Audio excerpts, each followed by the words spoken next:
going to be like something like...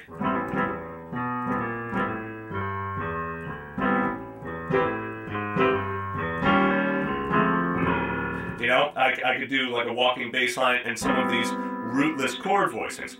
If I'm doing something more along the lines of like a rock or funky or, you know, R&B-ish kind of thing, I might leave the ninth out of there and just play the 7th, the 3rd, and the 5th, which is G, C, and E from that A minor chord. All right, and the reason for that is I like doing this, right? I'll get to that in 1 second, though. Let me go through the progression so we at least get that down first. So we start with A minor, and now we could do that for 4 measures, or we could do it for 1 measure. The progression that he sent was just for 1 measure, which would typically be what I would do as well. So 1, 2, 3, 4, and then we go to D minor 7. I'm playing another rootless chord voicing here. F, A, C, E in the right hand for D minor 7. Then we go back to A minor 7 for 2 more measures. Then we go to D minor 7 for 2 measures, then A minor 7 for 1 measure, I'm sorry, for 2 more measures, right? And then F7. Here what I'm doing is I'm crushing the 9th and the 3rd with my thumb in the right hand, and I have E flat and G, all played with my right hand, just F in the left hand. And then go down to E7 for the next measure, and then A minor 7 for 2 more measures. So it's 1 measure of A minor, 1 measure of D minor, 2 measures of A minor, 2 measures of D minor, 2 measures of A minor, 1 measure of F7, 1 measure of E7, 2 measures of A minor 7. All right, let's start at the end and then kind of build it up from there. The blues, and you know, I'm going to talk about this in this new blues site. And once again, I don't have a timetable when this is going to come out, but if you are a gold member, when the gold membership goes live, and by the way, that's going to be towards the end of April, once I get back from vacation, that you're going to start to see that. You will get access to that new blues site. At the end here, well, what I was going to say is that with a blues progression, there's many different variants and variations that you can have on a blues progression. The one that Ed sent me here is the typical stock, what I would consider to be a basic blues progression. And the reason I say basic is because it only contains really just 4 chords: A minor, D minor, F7, and E7. Okay, you could even make this more basic and take out the F7 chord and just replace it with E7. Okay, or actually, yeah, you could just replace that with your E7 even for 2 measures there.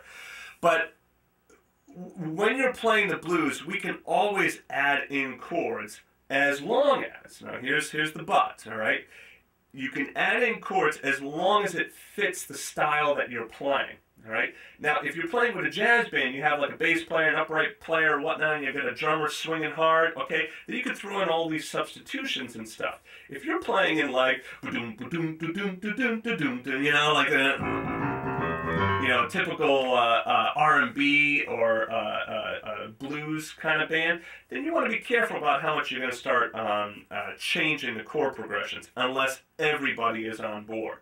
All right. So what he has here is perfectly fine, but what I'm going to do is I'm going to change the last 2 measures, and I'm going to make a turnaround. And a turnaround is basically when you take the last, it's usually the last 2 measures, sometimes just the last 1 measure, but usually like the last 2 measures of the blues song, or the blues form, I should say, and then you change it to some other chords that are going to turn you around and take you back where? Well, back to the beginning, all right? Turnarounds are not just found in blues songs. You can use a turnaround basically in any song, okay? Even in pop songs, they have some turnarounds. A lot of times that would also be part of the hook. You know, you have the hook that goes plays and plays and plays, and then, you know, turns you around and takes you back to the beginning. But it depends on the song, obviously. Anyway, right now we have A minor 7 for 2 measures. Now, one of the stock turnarounds is a 1-6-2-5, and that would be A minor to F sharp minor to B minor 7 flat 5 to E7 flat 9. Now, why B minor 7 flat 5 to E7 flat 5? That's because it's coming off of minor, all right? The A natural minor scale would be A, B, C, D, E, a harmonic minor scale would be A, B, C, D, E, F, G sharp, A. Okay? So both of those scales you could use when improvising over the blues, in addition to your blues scale, which is A, C, D, D sharp, E, and then G, and then A. Okay? You can use all three of those scales. We'll get to that in a second. But notice in all three of those scales we have an F natural. Okay? We don't use an F sharp. Listen to what happens if I play it with the F sharp.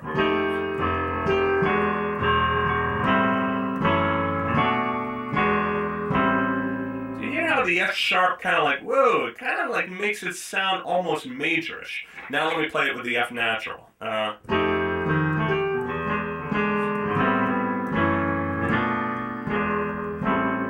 That sounds a lot better, doesn't it? All right, that F natural. Normally when you have a 2-5 going to minor, so going to a minor chord, you're going to use a minor 7 flat 5 to a dominant 7th flat 9. Okay?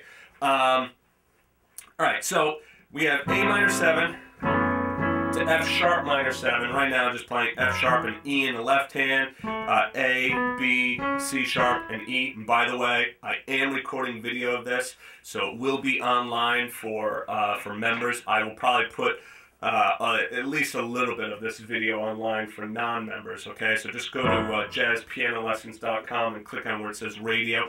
Bear in mind, it's going to take me a couple of days to get the video up there, so please be patient with me. But anyway, with the video, you'll be able to at least see what I'm doing. So I'm going to F sharp minor, and then that B minor 7 flat 5, I'm just doing a real basic voicing. B in the left hand, and then A, D, F in the right hand.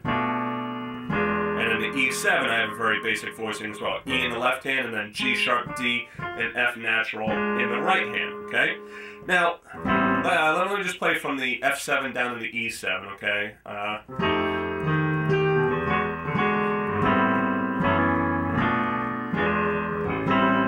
Okay, so that's one thing I could do. I could play that turnaround.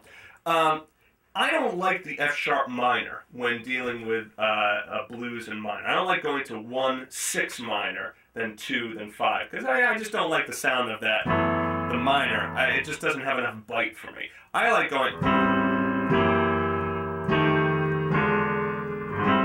Now what I did there was I did A minor to F sharp dominant 7 with a flat 9, okay? I could probably even put it in the flat 13. Let's see. Yeah. Yeah, that sounds nice.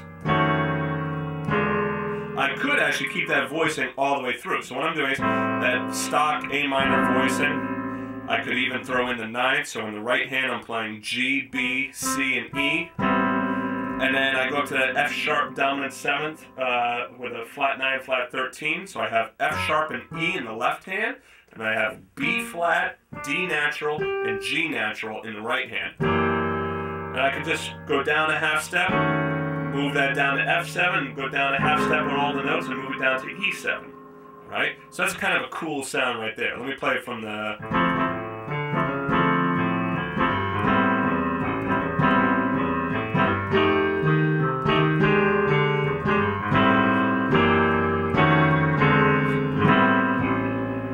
a neat sound to do as well. So to go to the F sharp dominant 7, instead of going to F7, so here I'm going A minor, down to F sharp 7, down to F7, down to E7, rather than going to the F, I could go to that B minor 7 flat 5, so it sounds like this.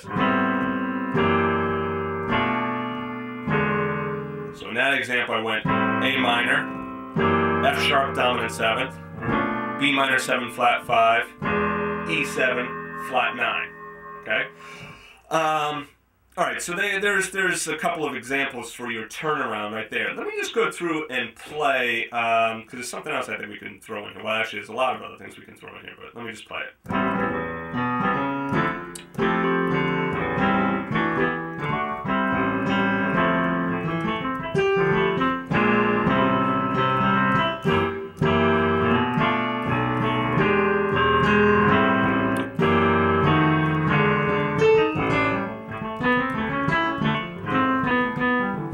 So So I'm on that now on the D minor, right? D minor. Now here I'm on A minor. Instead of going to A minor again, I can go to my F sharp dominant 7, right there, and then go B minor 7 flat 5 for the next measure, E7, right? And then do my turnaround, A minor, F sharp, B minor 7, E7. So basically,